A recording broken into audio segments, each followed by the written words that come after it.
So ngayon nga pala mga kumotor ay magpapalit ako ng gulong na L-Red dahil napalatan ako. Kung hindi pa ako napalatan ay hindi pa ako magpapalit ng gulong. Nagpalit din nga pala ako ng interior. Ang size nga pala ng gulong ay 70-80 pang likod.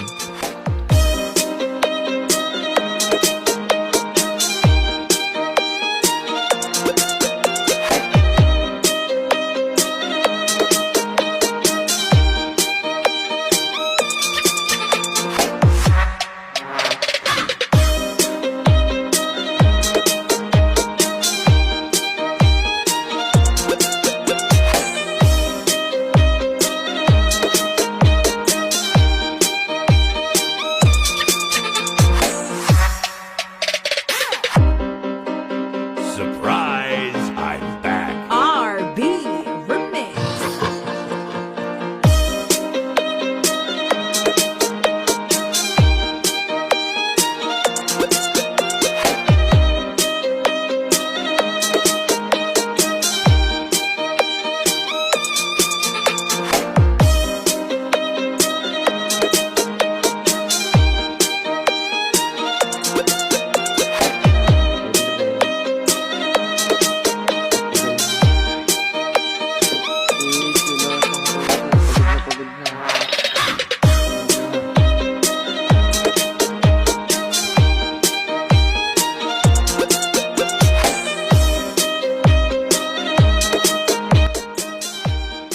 So yun at naikabit na ang gulong, mag-aangin na lang.